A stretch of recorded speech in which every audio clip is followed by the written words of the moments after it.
Welcome back everybody. We're going to just be adding the validation into the database today. So what validation is, if I go to add a customer, at the moment I can type anything into any of these boxes. So I can put numbers in here, I can make this telephone number really long, and I can basically just add incorrect data.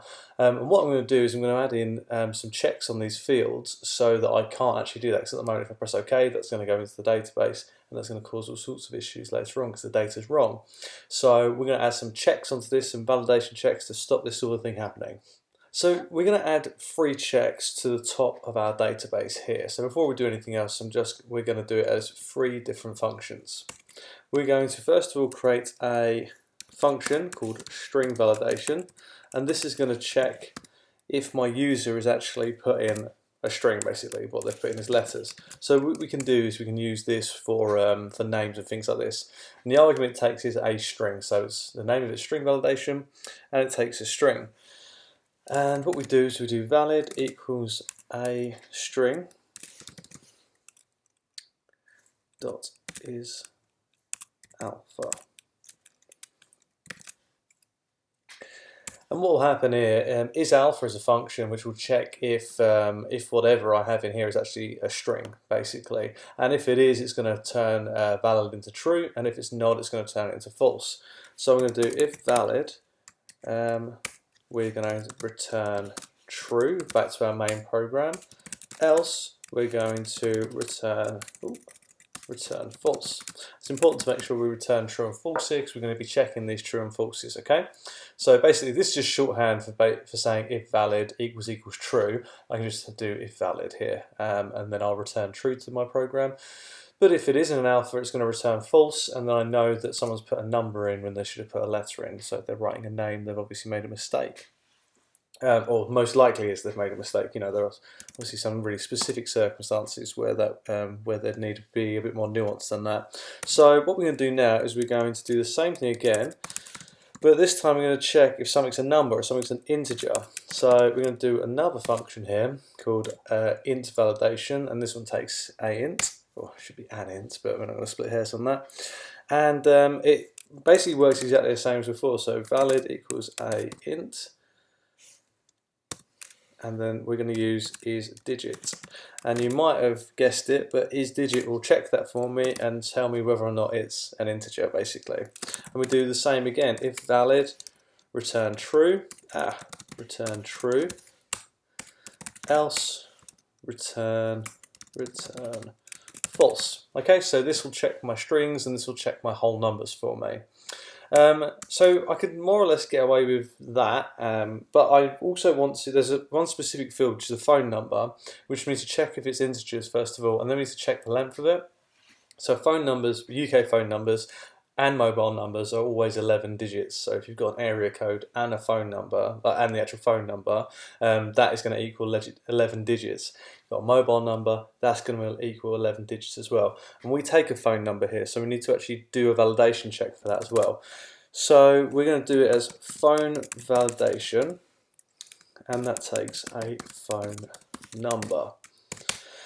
And then all we do here is a quick if len a phone number is equal to 11, return true, else return false.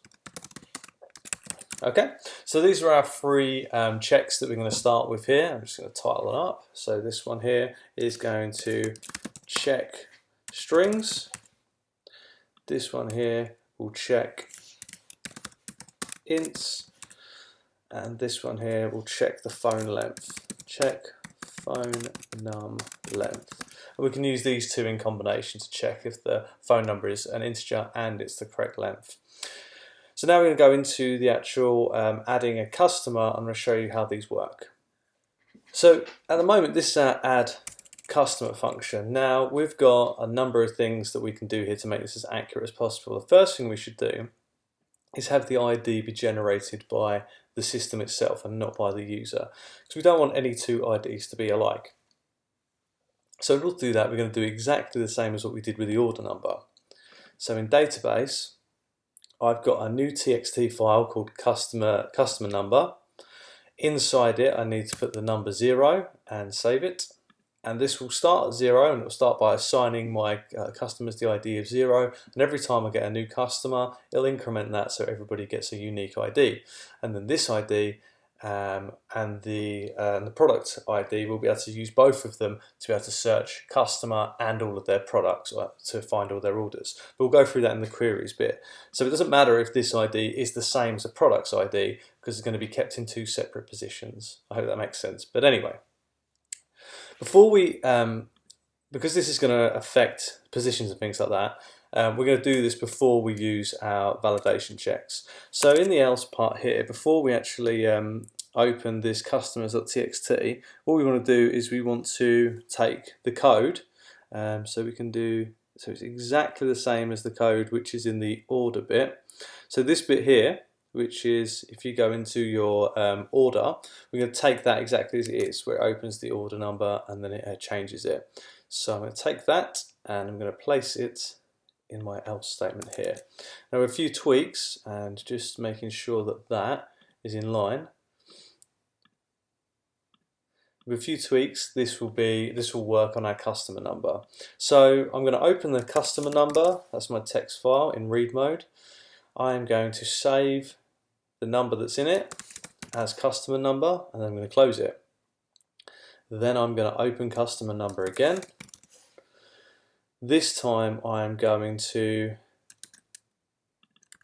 add 1 to the current customer number and save that as a new number, and then I'm going to write that into the file before closing the file again. Okay, so this has now generated a customer number for me.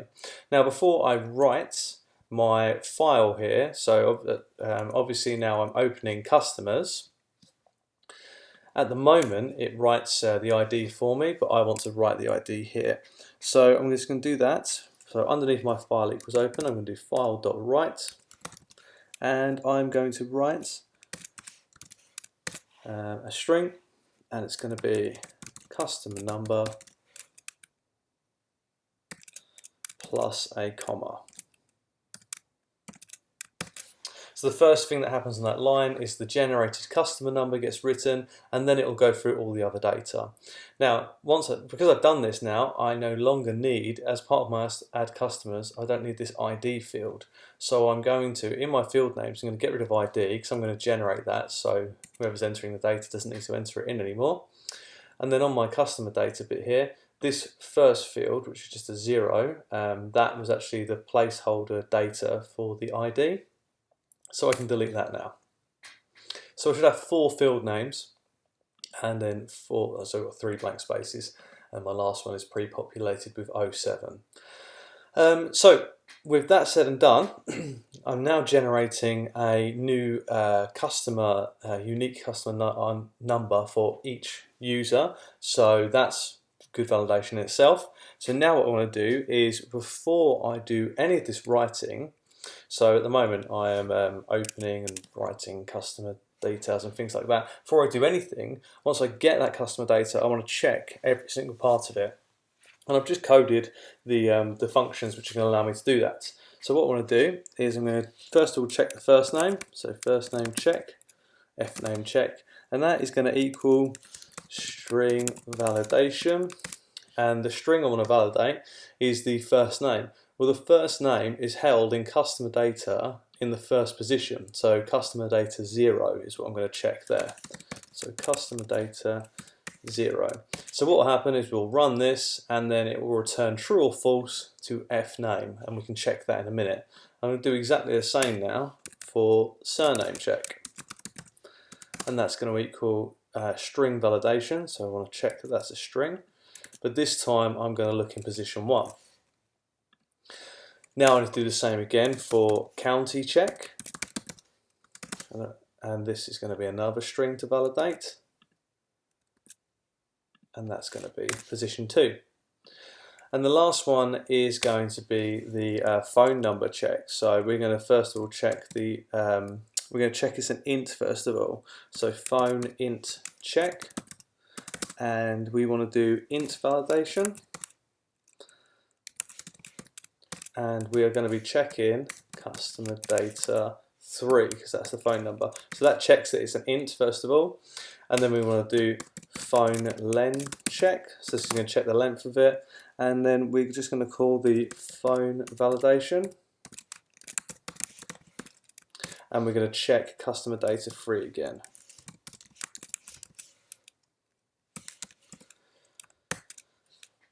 So that should check them all. Now, just to test this, so we know what's actually, just in case something goes wrong in a second, I'm going to just really quickly print out all of these. So when we check them, I want to be able just to check that they're actually returning true and false as they should do, just to check that the rest of this is working. So I'm going to print them all out here.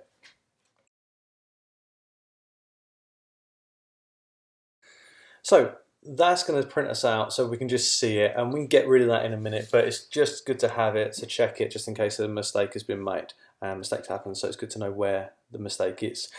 So what we're going to do now is we're going to do, this is the condition, so we're going to check all of these. So we should only be able to basically go through to the next step if all of these are true. So I'm going to do it, so I'm going to do it like this. There's a number of ways you could do this. So I'm going to do if first name check is not equal to true, and I'm going to use an or, and I'm going to do this exact same thing for all of them. So if the first name doesn't equal true, or the surname check doesn't equal true, or the county check, I think you can see what I'm going to be doing here, doesn't equal true,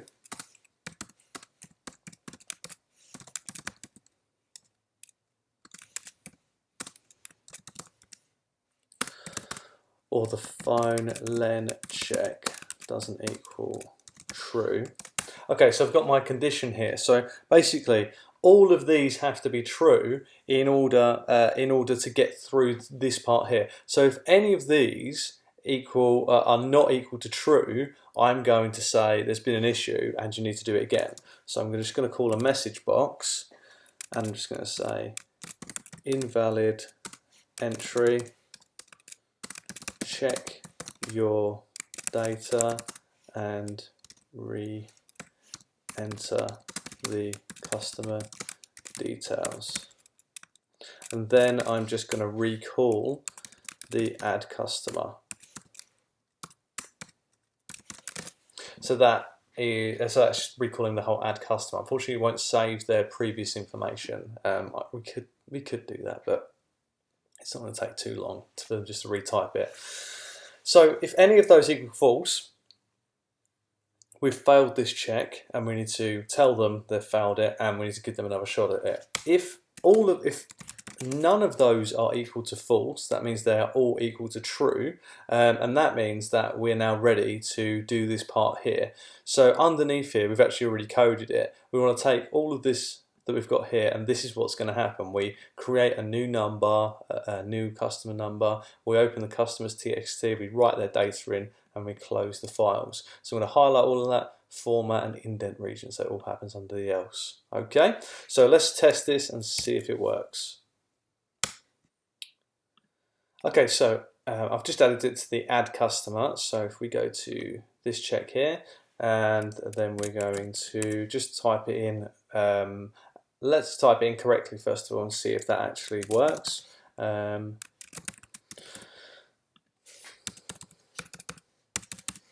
So this is all data which is correct. If I press OK, I printed these out, so it's saying that it passes all of the validation checks that I've put in there. If I go to view customers, we should see Laura Smith Sussex, and she's getting a generated ID number now. So I just tested one, so it started at 0, which was that one, and now it's moving on to 1. So if I put another one in, it's going to go on to 2. So I really should delete the other customers in the table and sort of go back to the beginning. But now let's try adding a customer here, and then we're going to put it so that it doesn't match our details. So let's try that one.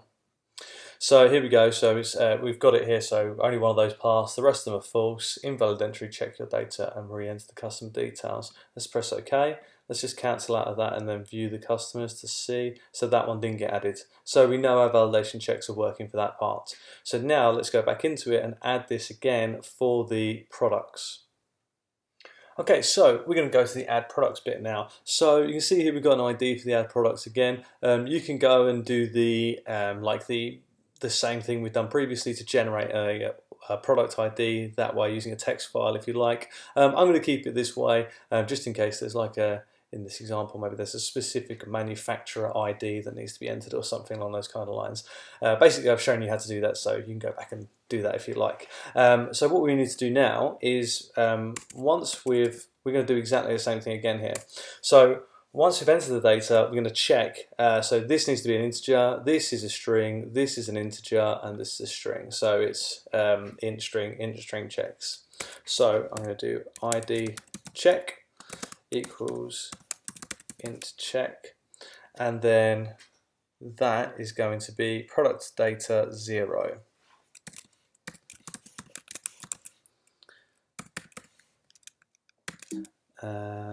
There it is, so product data 0.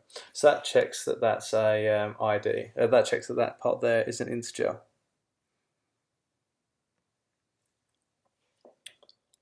Sorry, I don't know why I've called it int checks, int validation. So int validation there, that, and then we're going to check that first one there. So now let's try the product name. So prod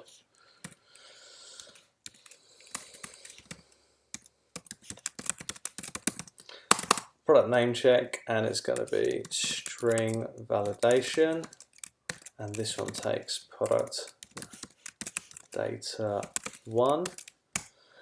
And then quantity in stock, so quantity check equals int validation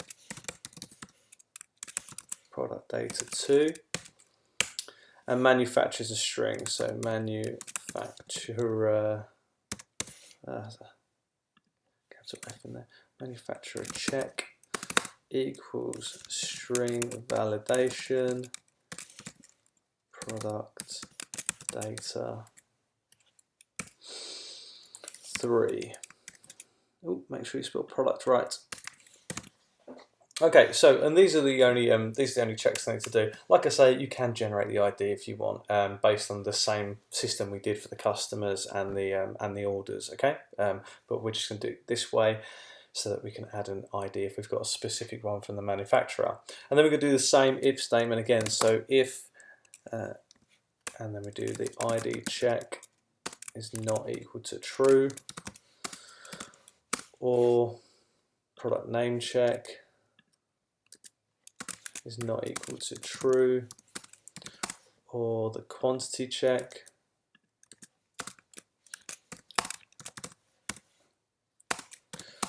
or the manufacturer check is not equal to true. So if any of these are not equal to true, we're going to ping up a message box. It's going to be the same as last time. Invalid entry, check product details, and try again. And then we're just going to call the add product function again. So that is if any of those end up being false. For everything else, we want this bit here to happen, which is to actually open the file and write the product in. So we're going to take that and we're going to indent it now. So just before I test this bit, I'm just going to put, we're going to do the print statements like we did before. So before running it, just check that. There needs to be ID check, not if check there. And obviously, I've done it again. This should be message box. So let's try this again. So let's add a product and see if this is working now that I've made those two changes. So if we add a product, we're going to give it its whatever its ID might be. Now, the way we've got this set up is that let's see. We can't actually put spaces in here. because it's only looking for actual characters. So you might want to like actual letters. So you may want to add something as a separate validation. I'm just going to add the product names as just their names and then their manufacturers separately down here. So that's one way you can do it. But basically, the is string won't allow you, will return a false if you put a space in with it. So if I press OK here, we can see that they're all returning true there. I can view the products, and we can see this is the last one that I just put in, 09. You can see I tested it just before this as well. So those are all of our checks. That's all of our validation done. Like I say, you can tweak and mess around with those validation checks to make them more specific to your database if you like. Next video is the adding the queries. So we could run a few queries on the database just to see what's in there and return some information to our user. But apart from that, that's all done. So I hope your database is working and all the code will be in the GitHub.